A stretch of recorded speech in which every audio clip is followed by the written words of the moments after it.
안녕하세요. 부동산을 쉽게 다양하게 깊이 있게 분석하는 부동산의 비밀입니다. 요즘 아파트 가격이 하락세에 접어든 건 데이터로도 확인해 볼 수 있습니다. 그리고 부동산 시장에 많은 변수가 또 작용하기도 합니다. 그 중에 가장 눈에 띄는 것들만 일단 모아봤습니다. 먼저 강동구 아파트의 시세가 흔들리고 있습니다. 송파구하고 강동구는 서울에서 가장 아파트가 많은 곳이기도 하고 또 그만큼 인기가 많이 있는 동네이기도 합니다. 이 동네 아파트 가격이 흔들린다면 전체적인 서울의 아파트 가격 하락세가 깊어질 확률이 높습니다. 먼저 시원하게 어디가 어떻게 가격 변화가 있는지부터 보겠습니다. 강동구의 집값 지난 몇 년간 끌어올렸던 고덕 강일 지역입니다. 고덕 아르테온 이곳은 전용면적 84제곱미터, 가장 최근 거래가 1월 달에는 24층이 14억 5천만 원에 거래가 됐습니다.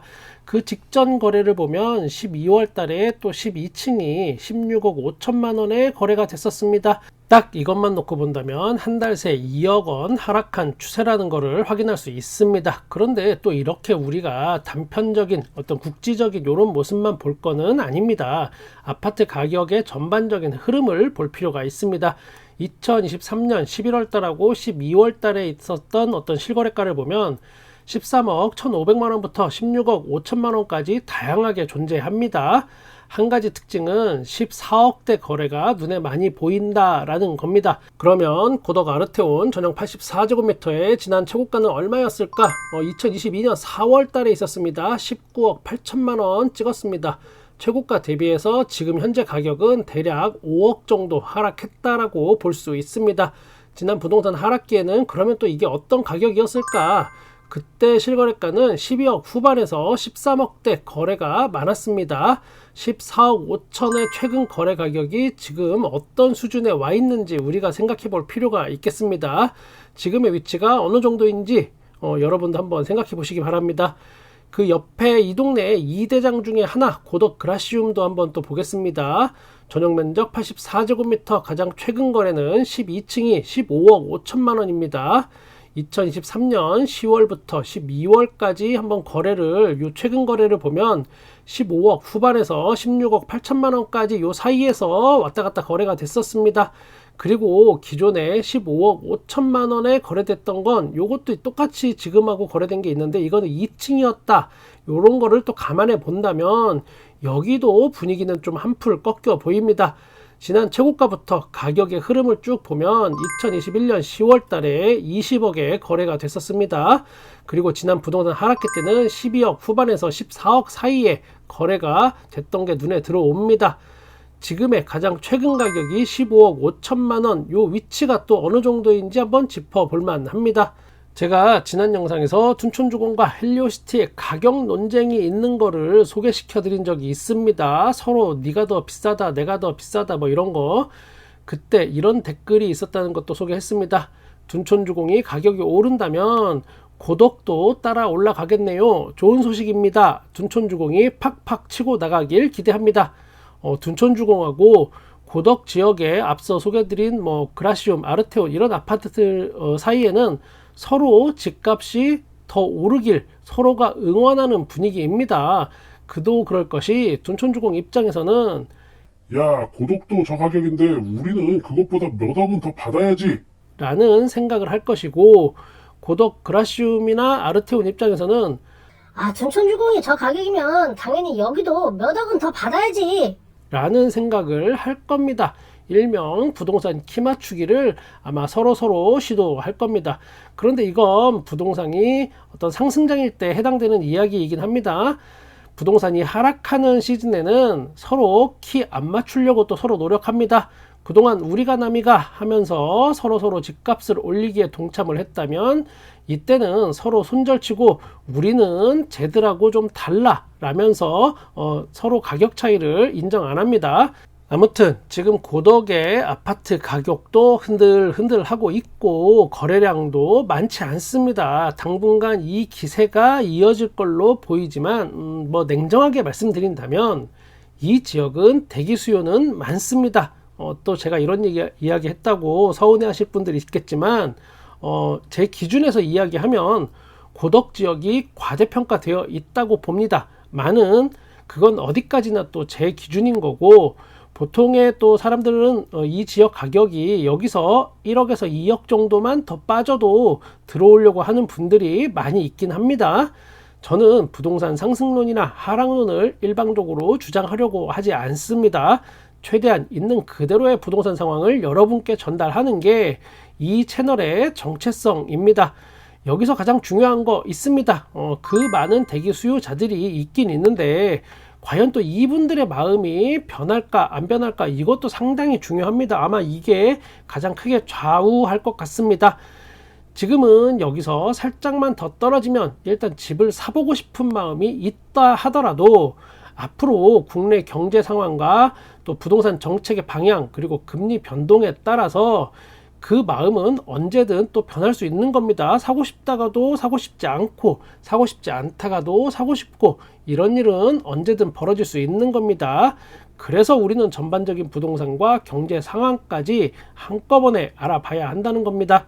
중도금 무이자라고 했는데 결국 중도금 이자를 수분양자들이 내고 있는 상황이 벌어지고 있습니다. 이곳은 한 지방의 이야기입니다. 지금 한국건설이라고 우리나라에서는 뭐 그래도 100위 안에 드는 건설회사입니다. 이 회사 2023년 시공사 도급순위가 99위입니다.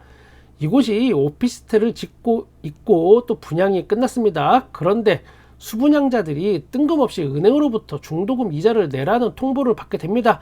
당초의 계약이 중도금 무이자 조건이었는데 과연 이게 어떻게 된 일일까? 지금 현재 한국건설은 중도금 이자 대략 한 4개 현장 정도 5억이 연체되어 있습니다. 경기 침체, 또 현금 흐름이 막히면서 이런 일이 벌어진 겁니다. 그런데 문제는 또 이게 전부 다가 아닙니다. 중도금 이자 뭐 이게 문제가 아니고 4월 달이 입주 예정이었고 이제 한 3개월 정도 후에 입주해야 되는 시점인데 공사 현장이 거의 멈춘 것처럼 보입니다. 당초 약속된 공정률이 달성이 안 되고 있습니다. 정상적인 입주가 쉬워 보이지 않습니다.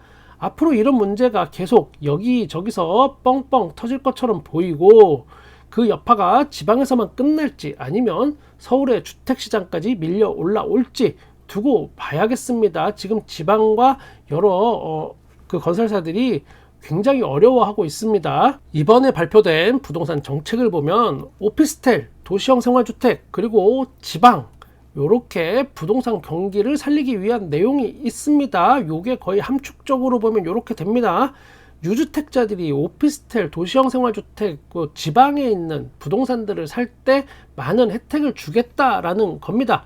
제가 앞서 이야기한 한국건설 이야기도 오피스텔 그리고 지방 이야기입니다. 뭔가 여러분의 머릿속에 지금 부동산 상황이 어떤지 딱 퍼즐이 맞춰지실 거라 저는 생각이 듭니다. 오피스텔 이야기 해볼까요? 다들 아파트 가격의 어떤 변화에 몰두해 있을 때 사실상 부동산 시장에서 가장 크게 타격받고 하락한 것이 바로 오피스텔과 상가입니다. 오피스텔은 은퇴 후 또 노후 자금 활용 이런 측면에서 많은 인기가 있었습니다. 그동안. 그러나 주변에 정말 잘 아는 친한 부동산 사장님, 뭐 친척이라든가 누가 있다면 아마 오피스텔의 매수에 적극적으로 어떤 추천을 하지는 않을 걸로 예상이 됩니다. 부동산에는 이런 이야기가 있습니다. 오피스텔은 아는 사람한테 중개하지 말아라. 그만큼 나중에 좋은 얘기 듣기 어려운 종목이기 때문에 그런 겁니다. 이 오피스텔이 오피스텔만큼 또 정책의 변화에 민감한 게 없습니다. 그리고 언제든 부동산 정책에서 버림받기 쉽습니다. 가장 쉬운 게 오피스텔이라고 보면 됩니다. 지난 오피스텔의 역사를 보면 그대로 알 수 있습니다. 주택수 포함 불포함 뭐 이런 것뿐만이 아니고 각종 세제 혜택 줬다 뺏었다 아주 난리가 아닙니다. 기존에도 수도 없이 이런 일이 있었고 잠깐 반짝했다가 언제든 뒤집히고 그랬기 때문에 항상 주의하시라고 저는 말씀드립니다. 오피스텔 관련돼서 그래도 나는 하겠다. 만약에 그렇게 하시면 남들보다 빨리 치고 빨리 빠져야 한다는 점을 이야기해 드리고 싶습니다. 전국의 오피스텔 가격은 지금 하락세이고 그 낙폭이 또한 커지고 있습니다. 점점점 더 크게 떨어지고 있는 겁니다. 한때 프리미엄 오피스텔, 아파트형 오피스텔 이런 게 부동산 시장에 엄청나게 유행했던 적이 있습니다. 지난 부동산 폭등기 때 그 정점을 찍었습니다. 이것도 또 수년 전에 서울의 강남의 그 한복판에 몇 개가 반짝 성공하니까 이거를 온 사방팔방 서울 변두리에도 막 생겨난 겁니다. 그럼 이게 왜 생겨났을까? 아파트보다 인허가 더 쉽고 수익률이 더 높으니까 또 그럴싸하게 마케팅을 했으니까 그런 겁니다.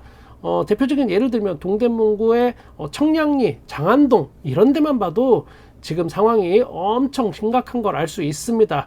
강남은 뭐 강남이니까 된 겁니다. 그런데 강남도 지금은 수익률이 안 나와서 PF 올스탑 되고 요런 거 관련된 거 지금 난리가 아닙니다. 청량리나 장안동이 부동산 폭등기 때 엄청 났습니다.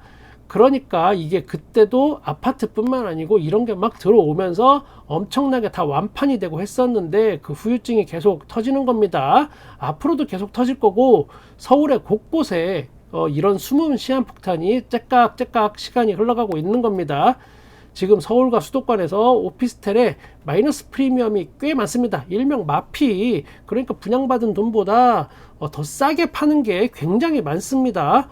혹시나 여러분의 은퇴자금, 노후자금 운용계획에 오피스텔을 만약에 염두에 두신 분들이 계시다면 다시 한번 잘 생각해 보시길 추천합니다. 기본적으로 오피스텔은 감가상각이 엄청 크게 오고 시간이 지날수록 그 가치가 많이 떨어져서 가격이 계속 하락한다. 이게 가장 일반적인 룰입니다. 제 지난 영상에 올라온 댓글입니다. 친절하게 제가 부동산 유튜브임에도 불구하고 정보가 많이 늦다라는 지적도 해주셨고 1월 25일 그리고 또 2월 1일에 국회 본회의가 있다라고 저한테 또 친절하게 알려주셨습니다. 그리고 아직 실거주 의무 폐지에 대한 희망이 있다라고 아주 강력하게 말씀해 주셨습니다. 어떤 분이 그 뒷 이야기는 그냥 정치적인 이야기라서 제가 모자이크 처리했습니다. 이미 실거주 의무가 있는 아파트들의 입주를 앞두고 편법 전세가 지금 나오고 있다고 제가 소개시켜 드렸습니다. 편법으로 전세 놓기. 언론에서 또 다루기도 했습니다. 이 부분 제가 지어낸 거 아닙니다. 끝까지 둔촌주공 아파트의 실거주 의무 폐지가 어떻게 진행되는지 한순간도 방심하지 않고 제가 지켜보고 있다가 바로바로 업데이트 하도록 하겠습니다. 저는 여러분의 부동산에 끝까지 함께 하겠습니다. 구독과 좋아요 감사합니다. 부동산의 비밀이었습니다.